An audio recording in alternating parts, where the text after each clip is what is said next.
Wall Street Unplugged looks beyond the regular headlines heard on mainstream financial media to bring you unscripted interviews and breaking commentary direct from Wall Street right to you on Main Street. How's it going out there? It's July 31st. I'm Frank Curzio, host of the Wall Street Unplugged podcast, where I break down the headlines and tell you what's really moving these markets. So I'm kind of active on Twitter, but I don't just post to post, which I think a lot of people do. Well, I got to post 4 or 5 times on Twitter and make sure my followers are getting something all the time. When I post, I like to post something that's really interesting, something I'm seeing, a data point that's not being mentioned in the market. You know, someone on CNBC says something that I don't agree with. You know, I'll just not call them out, but just say why I think they're wrong, or I get so much access to sell-side research. And a lot of it's good. It's just a macro picture. It's, you know, I know the whole model and discounted cash flows and stuff like that gets, you know, a little crazy. And, you know, sometimes just to formulate a target price on a stock to make sure on an institutional level you're able to buy it, and you just put in all these numbers and stuff. Sometimes it gets a little crazy. But a lot of these guys are smart. They have great research. They get into the field. They have 30, 40, 50 research analysts and interviewing people. And sometimes they come up with some really good research that I'll post. And I'll say, hey, you know, guys, did you see this? This is pretty amazing. Anyway, I like to post when there's something to really post about. That's interesting. And over the past couple of days, I haven't posted. If you're on Twitter, it's at Frank Curzio. Hopefully you guys will follow, because it is edgy. Speak my mind, just like I do in this podcast. So it's pretty cool. But I have my team in town, which is awesome. That's 6, 7 people here. And we're going over lots of things, like just strategies, goals, marketing, editorial, getting everything fine-tuned now that we finished the token offering. So now it's, hey, how we're growing the company over the next 6 months, 18 months, 24 months. Let's set a calendar, goals, and everything, and make sure, you know, we're all in sync and we're on the right page. So, yeah, when I have my team in here, I don't really post too much. But I really like Twitter. I like it as a platform. I don't post on Facebook anymore. I like Twitter a lot better. And I do post on Facebook, but only sometimes. Just this podcast, that's really it. But mostly it's Twitter. I really like it because you could follow almost anyone, right? And you get to hear their thoughts on topics like the markets, politics, sports, whatever. Yeah, usually it's entertaining because I'd say 70% of posts on Twitter are people angry, pissed off about stuff, which is cool. But it makes it entertaining. But when it comes to finance, it's hilarious.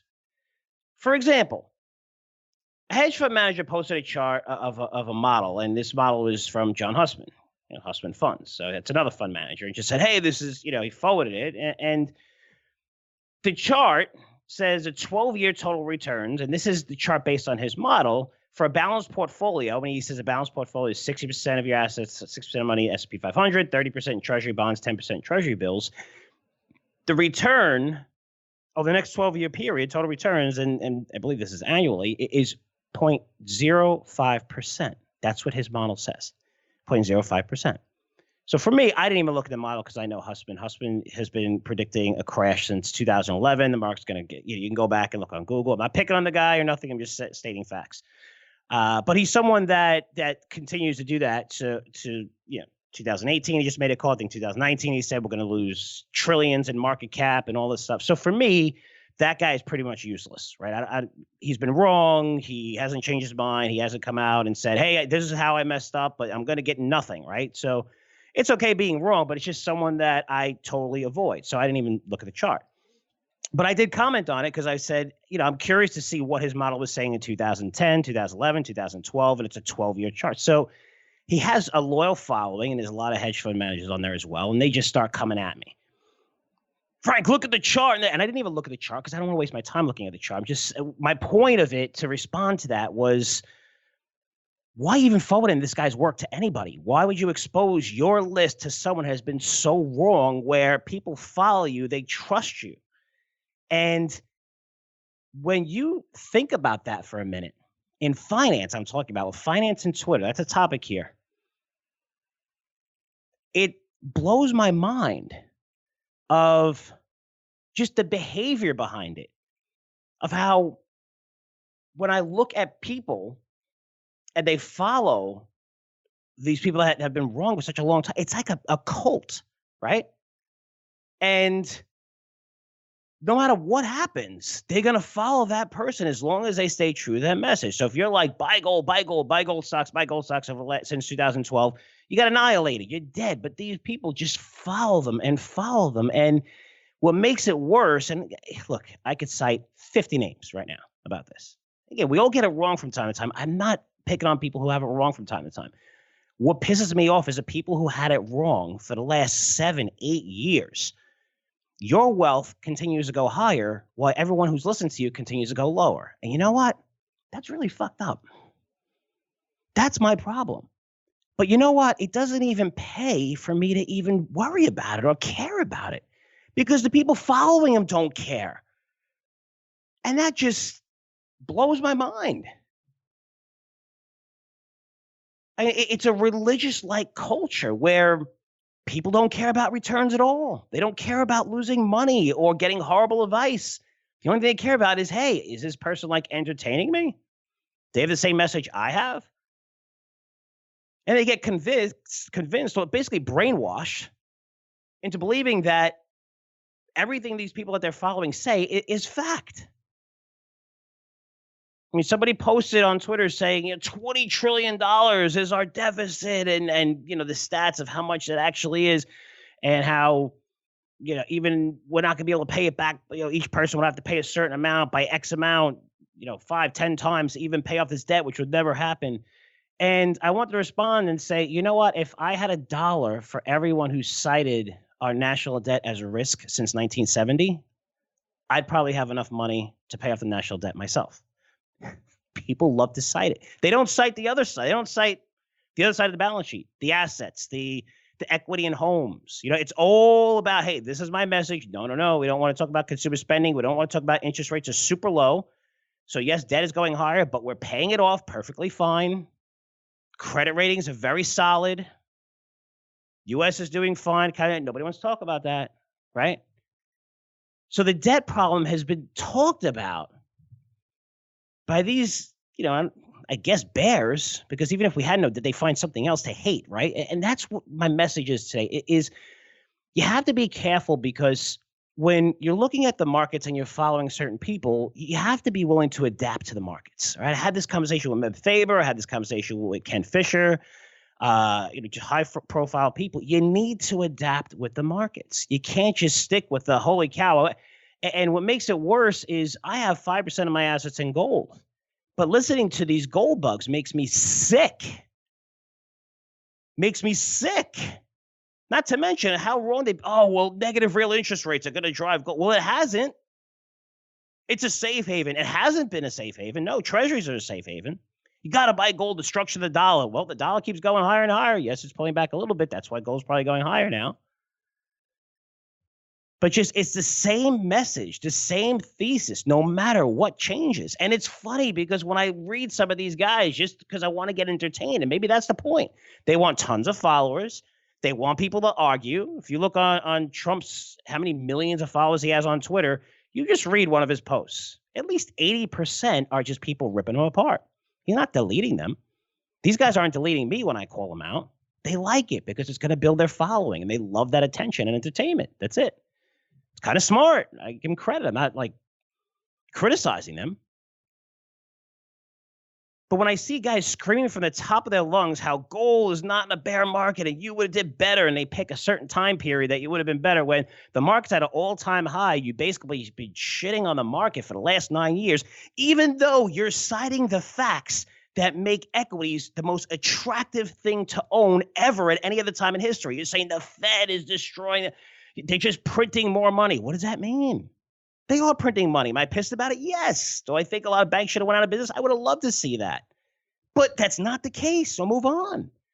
But they're like, oh, the Fed's going to continue to lower and Trump's controlling the Fed and this and that. Right. What does that mean? It means equities are probably going to go higher because they're going to keep interest rates low. They do everything they can. And let me tell you something. The people who are predicting a 20, 30% market crash out there, which they've been predicting for the last 7 years, and even if the market crashed 50% from here, they'd still be wrong from their original projections. Go back and go back and see some of these guys do things. 2011, 12, 13, 14, 15, write books, revise them. Market's going to end, scare the shit out of everybody. They're making money selling their books. You're listening to them, you're losing money.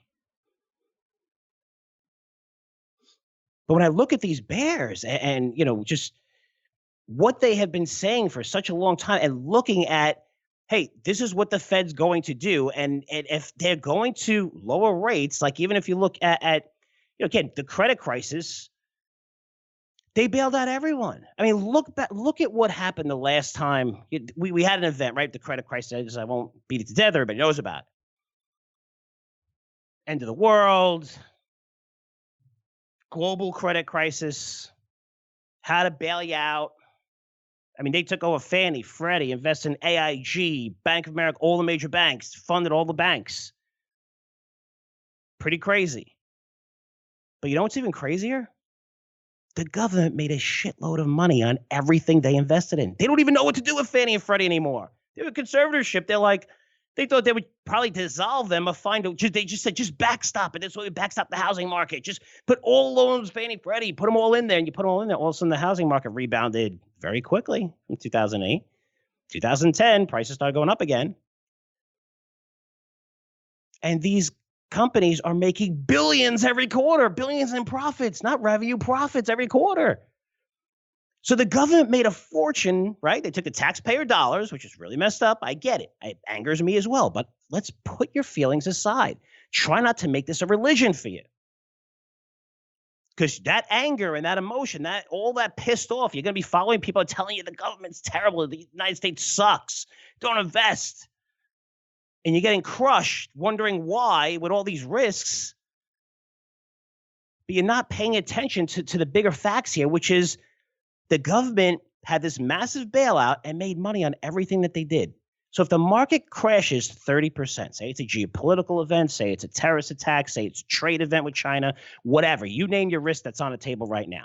Brexit not going through, whatever it is. If the market crashes 30%, what do you think our government is going to do? They're going to bail you out again. There was no risk for what they did. I mean, I can see if they bailed out companies and then lost a fortune, but they made a fortune. Now, as an investor, you have to put that scenario on the table. I hate it. I hate the fact that the market goes down 30%, the Fed's going to do some lower rates, and they say, well, they're almost out of ammo. Bullshit, out of ammo. They were giving checks. They were giving checks to people to buy cars and homes and incentives. They could print money forever. It's horrible. It's terrible. The shit's going to hit the fan one day. But right now, it's not. It's a very favorable environment, just like it was when they backstop all the bad debt and said, hey, we got to try to inflate this market. Let's print a ton of money, get these banks to lend it out, more people spend, and look at almost every asset outside of commodities has surged since the credit crisis, and the government made a fortune. So if the market crashes now, what do you think the government's going to do?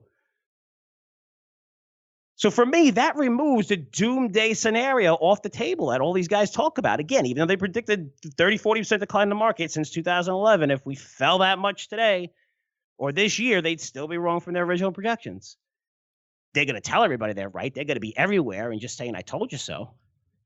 And that's the thing that pisses me off, too. I was saying before, it sidetracked a little bit, where about 5 to 7% of my total assets are in gold, 10% when including like equities and everything together with gold coins. So I'm a fan of gold. I'm a fan of investing in this resource sectors at the right resource stocks at the right price. Because as you know, when the cycle turns, these things don't go up 1, 2, 3x. They go up 7, 10, 20x. And it's been one of the most horrible cycles in gold and silver and commodities. So I like investing. I like advising people in my newsletters to invest in a lot of the stuff. But when I see this, and these guys, these gold bugs are just out there saying Bitcoin's terrible, it sucks, and why it's going to go to zero, and why the market's going to go to zero. It almost makes you hate gold. I feel like I'm going at these people saying the market's pretty good, and it's almost to them I'm saying gold is shit, which is not. But to them, it's gold or nothing. For me, it's wherever the market's going to move, wherever you're going to make money, adapt.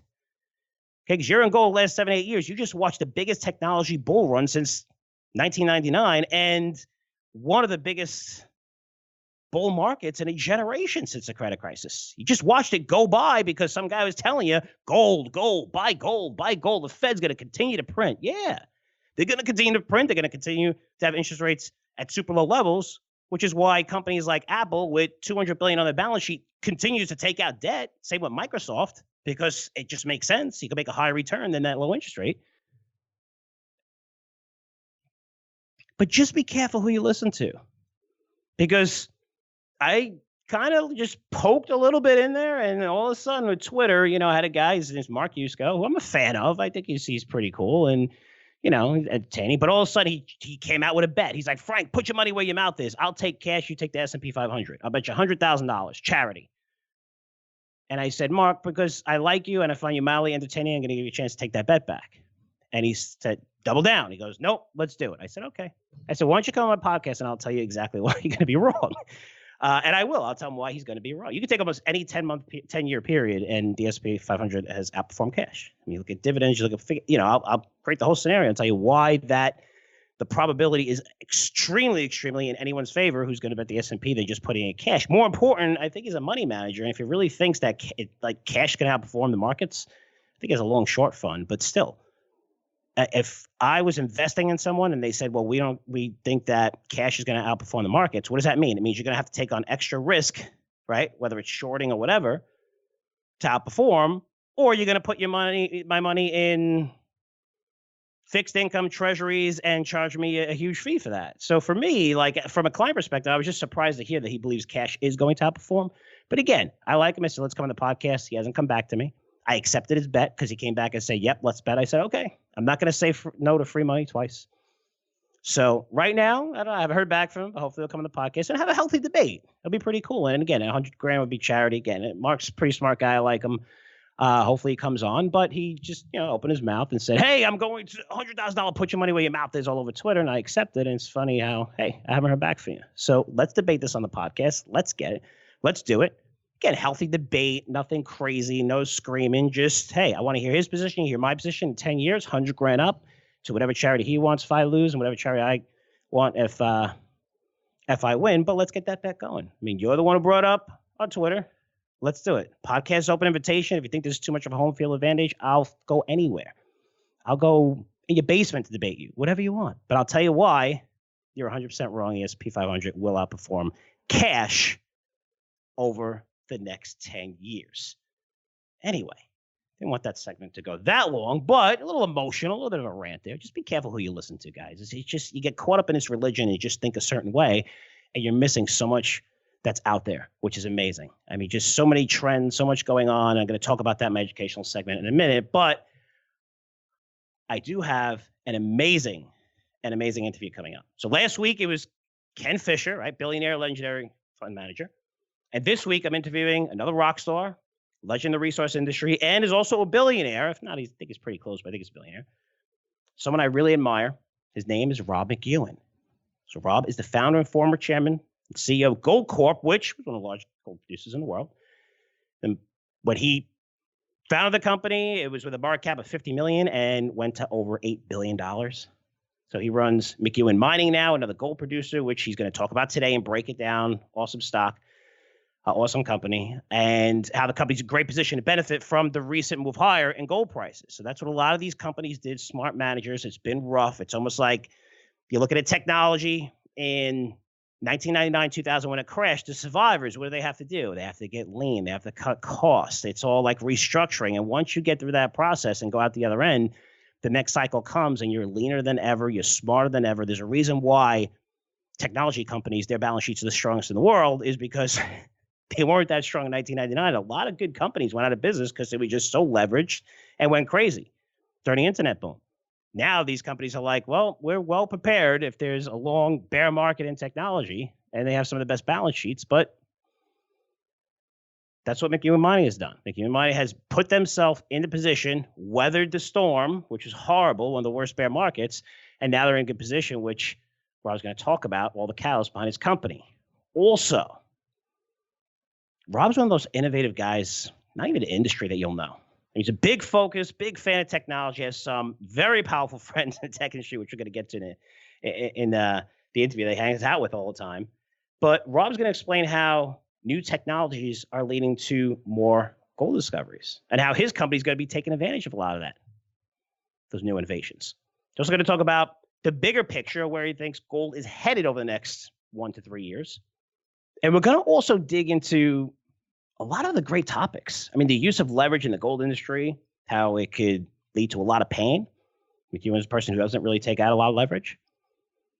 He's going to talk about when the M&A market's going to heat up again in gold. And also he's going to talk about his potential upcoming trip to some place very, very special. I'll give you a hint. It's not on Earth. So really good interview coming up, guys. You definitely don't want to miss it. Then in my educational segment, I'm going to break down the small cap market. Since, very surprising, it's been significantly underperforming large caps this year. Significantly. By a margin that's going to blow you away. That's almost unprecedented. It's almost never happened in 25 years. So I'm going to break down this sector and tell you why it's one of the best buying opportunities I've seen in small caps in at least 2 to 3 years, which is surprising because large caps are really taking off now and small caps have really underperformed this year over the past 7 months. Going to highlight how to play that and why this is going to be a great opportunity for Curzio Venture Opportunities subscribers. That's a newsletter focused on small caps, but to really get into a lot of your favorite small caps, especially through earnings season, which is taking place right now. So it's a segment you definitely don't want to miss. But first, let's get to my interview with legendary resource investor and pioneer, Rob McEwen. Rob McEwen, thanks so much for joining us again on Wall Street Unplugged. Thank you, Frank. Great to be here. Well, past couple of years, I think you've done this a few times, and unfortunately, gold has been in a brutal bear market. But recently, we've seen it break out, right? $1,400 an ounce. Has the cycle finally changed? I know it's very scary to ask that question because everybody wants to say yes, but you want to be careful. But I mean, this is the first time outside of a little brief period in 2016 that things are positive. And if we have breaking out and the cycle has changed, what do you think the catalysts are that continue to drive prices higher? I mean, it's the Fed policy, safe haven, negative real interest rates, weak dollar, all the above. But I want to hear your thoughts more on the macro part to see if you really think this is official. I think the tide has turned, Frank. We went through what was the longest and the deepest of the bear markets for gold shares that we've experienced in the last 78 years. But I believe starting back in early 2016, in January of 16, that we entered into a new bull market for gold shares. We're about halfway through that, or halfway through the normal length of bull market in gold shares, with the most exciting half in front of us. That's when we usually get the biggest increases in share prices. So what's going to move us? All of what you mentioned and more. It's going to come down to confidence in the dollar. We're seeing gold move in many of the other currencies around the world, moving higher. We're in a number of currencies, such as the Canadian dollar, the Australian dollar. We're in new high ground compared to the highs that were achieved in 2011. And it's just a matter of time before we're starting to see it move in dollar terms. And I liken it to a period that happened back in the May of 2005. From 2001 to May of 2005, gold was moving in the major, or in dollar terms, but it wasn't moving as fast in the other major currencies. And after that point, it started moving in the other major currencies, and you had gold lifting from the low 400s and ultimately running to just over 1900, or putting on a very good return of about 4.5x. In euro terms, it went up 4x. So I liken what's happening in the currencies as just the inverse today, where it's moving in the other currencies, but not in dollars, or not as fast in dollars. And I think that's going to pick up speed. And whether it's escalating global tensions in the Middle East and Asia, the prospect of more quantitative easing, or just a bull market, a broad bull market that is slowing down. And I think there's a much better potential today for getting a double or a triple in your gold stocks than getting a double or a triple in the S&P or the Dow from here. I love you took us back to the historical point of gold and gold prices. And I guess I want to ask you, for someone who's been in this for decades, where do you see the pattern in terms of what's going to happen in the next bull market where, what happens if $1,500, $1,600, $1,700 gold prices, or even if they go back to the old highs, 1900?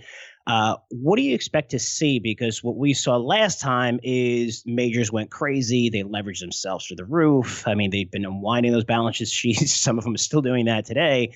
But how does it change the landscape as it goes from 15 to 16 to 1700 if it goes, if it continues to go up that path? Because now you're looking at, is it more M&A from the majors where they might take a little bit more risk on some of these higher cost projects? Does the M&A market heat up? Is it more juniors coming out? I mean, what do you expect to see if prices continue to move up based on what you've seen in past bullish cycles when you've seen this turn? Well, what we've seen already, and it may surprise a lot of your listeners, that the gold price in dollar terms, and everybody seems to be focusing on the gold price in U.S. dollar terms and not looking at other currencies. But let's say in dollar terms, it's only up 34% since the beginning of 2016. And during that same period, the S&P is up 46%, the Dow's up 56%. And I think most people would look at it and say, well, if gold's only up 34%, what are the gold shares doing? The two ETFs I'm going to cite, the GDX, which is the seniors and intermediate producers, is up 105%, better than twice the S&P or the Dow in that same period. And the GDXJ, which used to be the juniors, is more... It's comprised now more of seniors and intermediates, but it's up 107%. So that hasn't registered on the broad market yet. And I think when they start looking at these types of gains that are occurring and how far these stocks were pushed down, there's still a lot of room on the upside. What we're seeing is the money moving into the seniors, as people believe maybe there's a rotation occurring in the market and they should have exposure. But you're also seeing some really exciting moves in the junior space. I can think of a company, Great Bear, that last August was trading for about 50 cents a share, and it's now trading for over $5 a share. And there is a number of other juniors that have put on doubles, triples, quadruples, and more from where they were in the last year. That type of performance, when it starts leaking into the media and they start taking note of saying, gold's alive right now and it's moving, you're going to see more people moving into that space. And it will be, the seniors they've been doing some work getting rid of their high cost mines, trying to reduce their debt. Will they go crazy at the end of this cycle? Likely, because capital will be very available and they'll think the market's going to run forever. But that's 4 or 5 years from now. So I think you still have a good run in between. The juniors, at some point when the gold market really starts running, when you're talking 15, 16, 1700, and people feel it's going to 2000 and beyond, perhaps to 5,000, then the whole sector is just going to rise. And as we saw in the past, anything with gold in its name or silver seems to run. I think it's going to be these cycles are exciting when you get into the last half, and actually in the very near the end of each cycle, you have these big exponential moves that are classic of any sector, just in the throes of going to the moon. No, it's great stuff. I love picking your mind about that. And I want to turn to McEwen Mining. So you've built up these properties, and maybe you want to get into a little bit of them. But when I go through your presentation, what I love about you is you're more straight up than any other CEO that I've known. I've been doing this 25 years, interview a lot of CEOs and talk to them. And just simply when I look at your presentation, you list the pros, which everybody's going to list in their presentation: diversified, exploration potential, high insider ownership, really strong balance sheet, good trading liquidity, high beta. but you actually list the cons, right? And you say it's above average cost right now, if you put all your mines together, I guess, short mine lives, high beta. I love that because, you're seeing what needs to change and highlighting how you're going to change that. And that's why you have the cons there, but nobody really does that. They don't list like the negatives, but now that I know the negatives, I see it because I've researched your company. I know what you're doing to address this. Talk a little bit, I guess, about your properties, and then maybe we'll get a little bit into some of the things which your high cost is going to above average cost is going to change and everything. But for people who are learning about your company for the first time, what could you tell them? What separates you from everybody else in the industry? Well, what separates us may not deal with the properties per se, but I'll start off by saying I'm the largest shareholder of the company. I own 22% of the company. My investment in the company is $164 million, and that's not my market value, that's my cost. I get $1 a year. I don't take a bonus, and I don't take any options. So after building Gold Corp, I wanted to take the model a little to get even closer to my fellow share owners and just say, look, I'm going to make money exactly the same way as you do, and I'm not going to want to grow for the sake of growth and issue an enormous number of shares and see a bigger market cap, but a fairly stagnant share price. That said, we have a high beta, which you already mentioned. We're above 3, according to Bloomberg, which means high leverage to gold. We have 4 operations. We produce gold and silver, and the mix by value would be 80% gold, 20% silver. I'll start it down in Argentina, at the bottom of South America. We have a joint venture. It's our oldest mine. It's been going since 2007. We have a 49% interest. It's a high-grade underground mine producing gold and silver. The silver grade of the reserves is just under 580 grams per ton, and the gold grade is 8 grams per ton. And we produce an equal amount in terms of dollar value there. So the credit to us is 46,000 ounces of gold and 3.3 million ounces of silver per annum. Then coming up South America and going into Mexico, we have a mine there called El Gallo. The mining at the moment has stopped, but it was a heap leach operation, and the heaps are still producing gold. And we have a silver project that was approved for production back in 2015. We elected not to put it into production because the silver price was low and the economics weren't good, but we were confident silver prices were going to one day go higher, and we just worked on the economics. So this project, we hope to have a study out later this year, and we'd be putting that silver project into production. It would be about 10 years production of silver. Then coming up to Nevada, it's our 4th property, mining property, and we just started. It's called Gold Bar. It's a open pit heap leach mine. It'll be mining about 1 gram per ton. It's a brownfield site, so the capital costs were relatively low. And it currently has a 7.5-year life. We think we'll be able to expand that to 8 or 9 with a property we purchased a couple of years ago, and we'll be putting that into our reserve numbers later this year. And it just came into production. We declared commercial production at the end of May of this year. Next year it should be doing, it'll have a high production year. It'll be doing about 80,000 ounces of gold. And then in Canada, we have in the Timmins area, we bought a mine called the Black Fox Mine. It's an underground gold mine. The previous owners had put in $560 million in the form of $300 million. They bought this asset for $300 million in stock. They assumed $120 million in liabilities, and then they put $120 million in. So they were into it for $560 million, and we bought it for $35 million, knowing full well it was a turnaround, but we liked it because it had 50,000 ounces of production, short life. It had 1.25 million ounces of resources.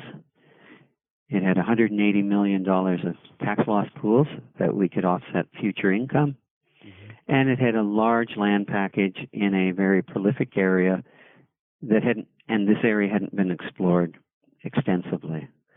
So over the last year, we spent $19 million on exploration there. This year, we're spending another $17 million. We think with time, we'll be able to extend the life of that mine, and we're bringing down the costs. I can say that in the first quarter of this year, we had some operating issues both at Gold Bar in Nevada and at Black Fox that put us in the doghouse for at least a quarter or two. Mm-hmm. But those are behind us, and it's improving nicely. So high beta, relatively clean balance sheet, good trading liquidity, listed on the New York and Toronto Stock Exchange. 90% of our trade occurs on the NYSE. Now, when people see McEwen Mining, they're saying, okay, Rob McEwen, founder of Gold Corp, they probably think more about gold. You talk about gold and silver, but there's also another project which is located in Argentina, I believe. And you're sitting on, and I love this because I try to look for hidden value in companies all the time. This is a research analyst. But the amount of copper that sits on, I'm probably going to pronounce this wrong, the Los Azules property, I mean, it seems like this is a fantastic option that's really not being priced into your stock. Can you talk about that a little bit? Because no one's talking about copper and McEwen Mining, but yet this creates, I believe, a ton of hidden value that's not factored into your stock. I would agree with you, Frank. I look at Los Azules, this copper project, as a wild card in our portfolio, particularly with the electrification of the auto industry and all forms of transport. Copper is going to be in large demand. This is in northern Argentina, in San Juan province. It's close. It's right up against the border with Chile. It has copper, gold, silver, but the majority is copper. In the indicated category, 10.2 billion pounds of copper, and in the inferred, another 19.3 billion pounds. So just under 30 billion pounds of copper. Has lower grade silver and gold. You'd only recover about half of that if you put it through the smelter, but 5.5 million ounces of gold and 190 million ounces of silver. Some of the highlights that we've got in drilling: 221 meters of 1.6% copper, 429 meters of 0.75 copper. We did a preliminary economic assessment, which we published in 2017, that projected a very robust copper mine that would be developed in 2 phases. But for the first 13 years, it would be producing, or is projected to produce, 415 million pounds of copper at a cost of $1.14 a pound. That would place the mine in the bottom quartile of the cost curve of the copper industry. The mine would have a life of 36 years. Capital costs are relatively high, $2.4 billion, but it would pay back, or is modeled to pay back, in under 4 years. So very robust economics, a large deposit. We're currently working on opening up a road into it that would alter the access, improve the access to the property, and we're getting our final numbers on that, but it would give us 12-month access to the property. We're putting permits, applications for an airstrip. Also, we've got a tentative agreement between Chile and Argentina for passage to the Pacific, which is all going to improve the economics on this project. And it will also, we're looking for, see if we could secure a joint venture partner on this property, whereby we'd get cash up front, they would carry the project forward, and then we'd have a continuing interest in the property thereafter. It's a great project. Yeah. I love it.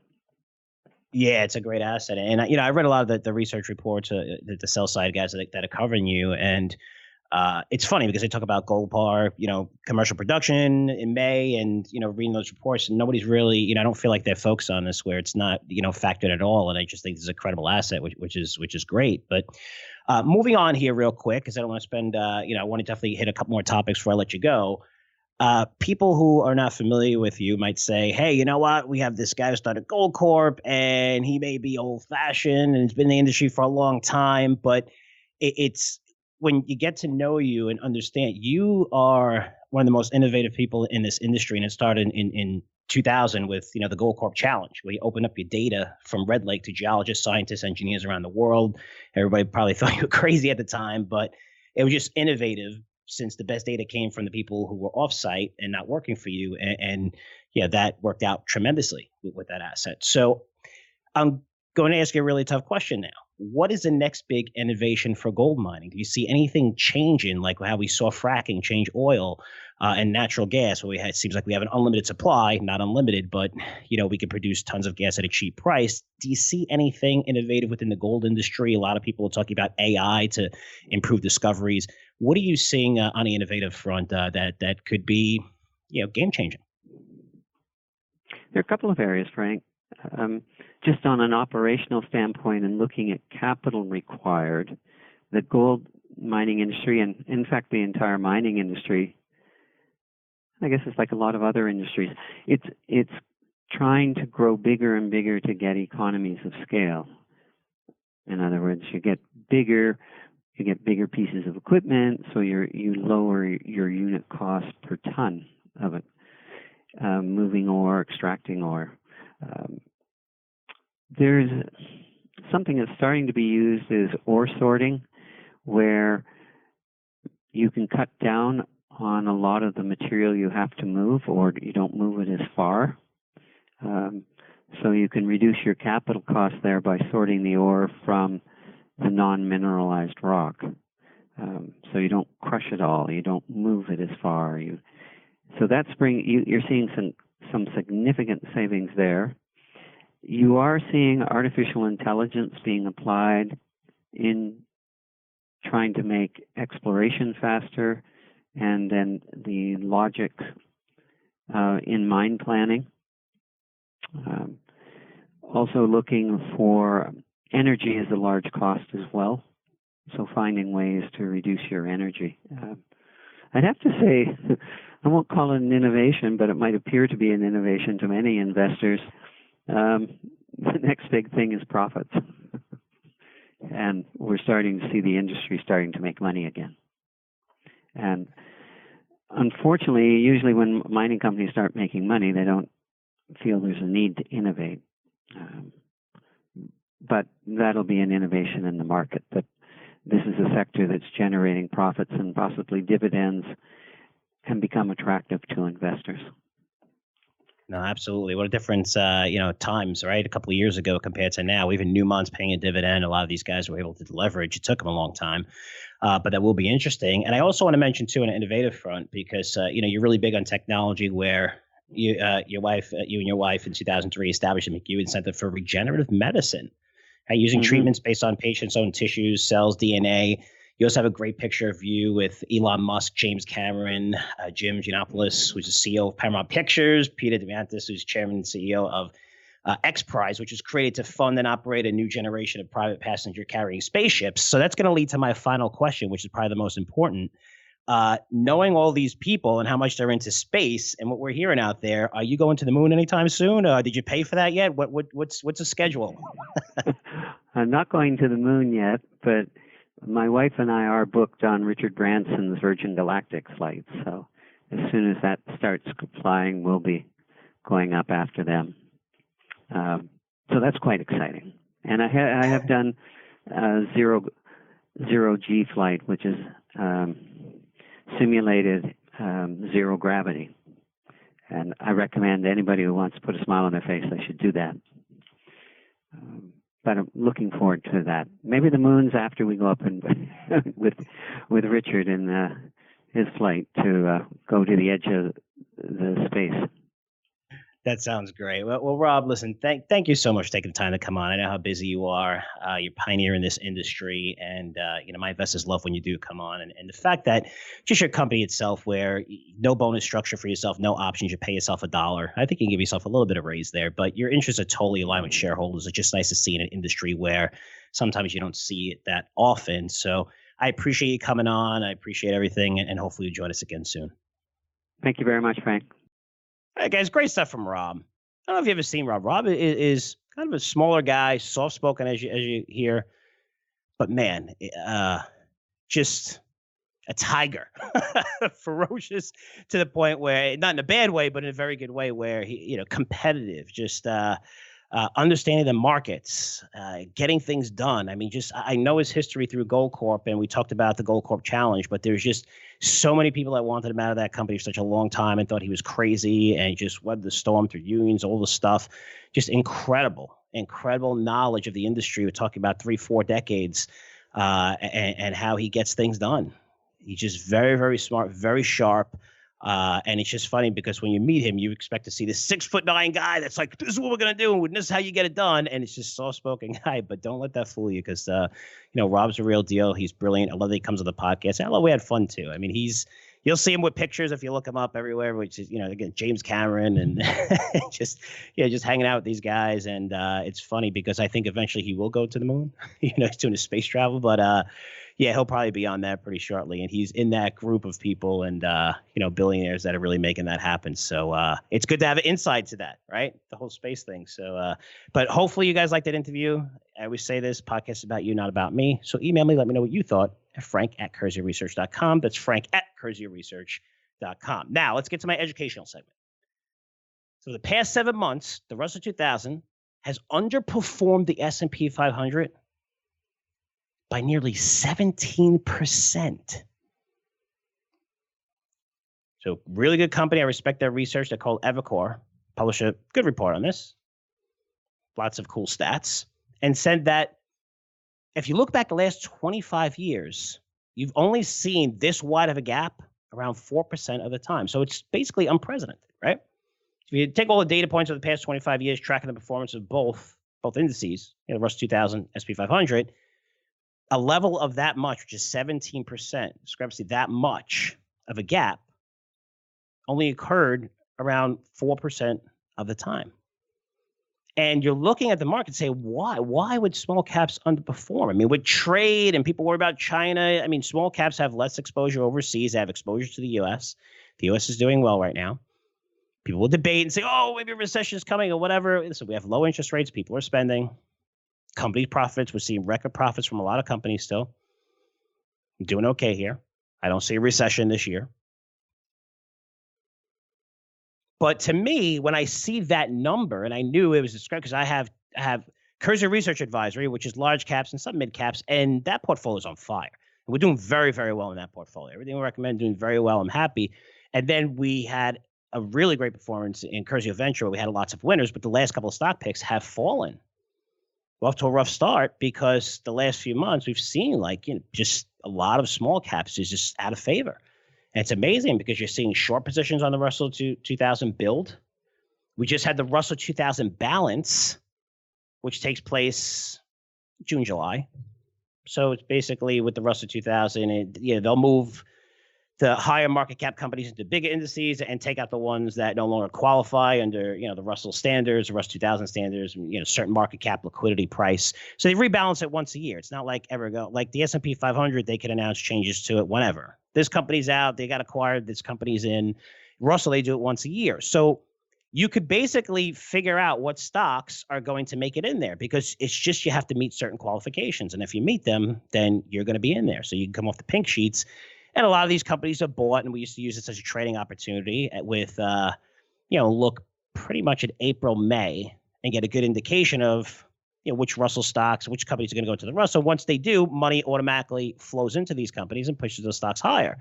And it used to be a great trading opportunity when I was with Kramer. Today, it's used as a fantastic shorting opportunity. Kind of weird. It's like when everybody goes on one side, you got to find a way to bring it back to the middle. How you do that? Well, a lot of these companies are almost artificially moving higher, right? They're in the Russell and they have to allocate money from the Russell into these stocks. They're going to go higher. But remember, these companies are coming off the pink sheets. Getting to the Russell 2000 is a huge deal. It's a big milestone. I mean, you're looking at Microsoft and Apple's, you're like, big deal. This is like, if you're on a pink sheet and you go to the Russell 2000 and get into the NASDAQ, you're legit. Like, you are a real company. This is serious. And it's a great achievement. And they put it everywhere. All of us said, we're in the Russell 2000. I covered this sector all my life. And, it brings a lot of attention. But in reality, over the next 6 months to a year, these companies are going to report earnings. But they really, they're focusing on things not every 3 months where, you need to see results like the large caps. But they have a model in place saying this is how we're going to execute. And you're not going to see a lot of news flow out of these companies. So they're kind of easy to short if you wait to, until the rebalance. And a lot of these companies have been short. You're seeing a lot of companies that made to Russell 2000, just punch it up. You'll be able to see just say new entries into the Russell 2000 in Google. You see them punch up their charts. You're going to see not a lot of them are higher. A lot of them are lower. And those short positions, if you go to individual names, you're going to see those short positions go higher and higher. So there's algorithms and hedge funds taking advantage of it.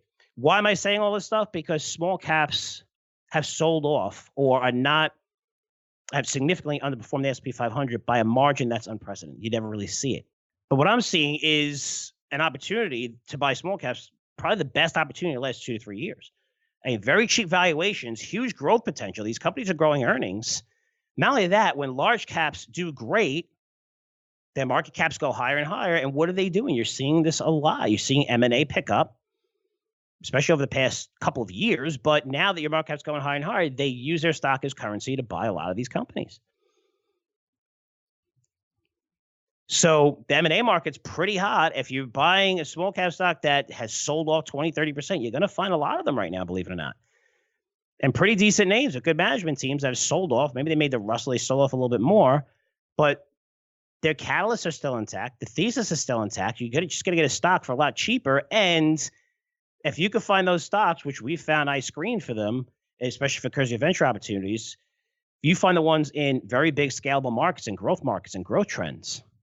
I mean, when these things come down, the large cap guys are looking. They're all over this. You know why? Because there is one certainty when it comes to large cap companies, one certainty you can take to the bank. They are always looking for ways to grow. Always, always, always, always. It's always growth. It's always growth. How do we get into new markets? How do we grow? That could be organically, doing it within the company, or through M&A, like a company like Oracle has done a great job. Some companies use roll-up strategies and they use leverage and they get caught with too much leverage and get crushed.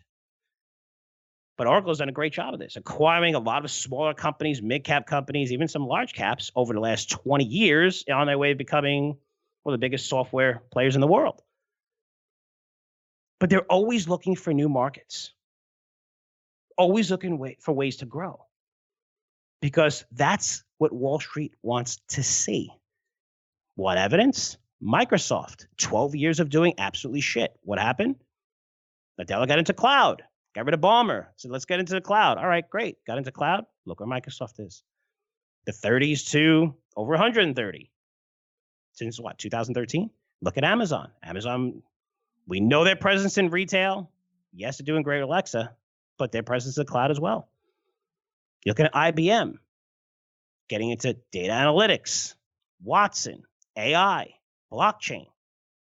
When you're getting into these growth markets, that's what Wall Street wants to see. And what's the best way to get into them? Well, you could start from scratch, or you could acquire these niche companies that are just, hey, AI related, data analytics related, spend $100 million, which is nothing because your market cap is tens, hundreds of billions of dollars, and you can use your stock and it's nothing. But that's what's going on. So small caps, when you look at the market and you're looking at these small caps and where they are, you're going to see a ton of M&A, and you're looking at a market that has probably the best risk reward setup that you'll see again in the last over the past 2-3 years that I've seen, meaning that you're not going to have to risk a lot. And you could put 25%, 35% stops on some of these positions. Wait till after earnings season. Maybe you'll fall a little bit if they had like a bad quarter. Find out why. Look at the news. Maybe it's just, hey, it's more back end loaded. They're going to get those orders are going to come in later, whatever it is. But it's going to give you an opportunity to buy a lot of these stocks, take on a little risk, and they have 3x, 4x, 5x potential if they could execute over the next 2, 3, 4, 5 years. And that's what I'm seeing with a lot of these small caps. Levels that they're trading at, it's a very good opportunity. I have to tell you, I didn't see anybody talking about small caps right now. On CNBC, Bloomberg, Fox, blogs, no one's saying, hey, you should be going aggressively into small caps right now. But based on what we're seeing, where large caps are and how much that gap is and that outperformance, and what I'm seeing in a small cap market where a lot of good names are selling off just to sell off, not really on any news. That's the trend right now. The algorithms are jumping aboard as soon as something is working, and they continue to jump until it's not working anymore. But man, small caps have significantly underperformed, providing a great opportunity for investors. If you're a Curzio Venture Opportunity subscriber, it's good news for you.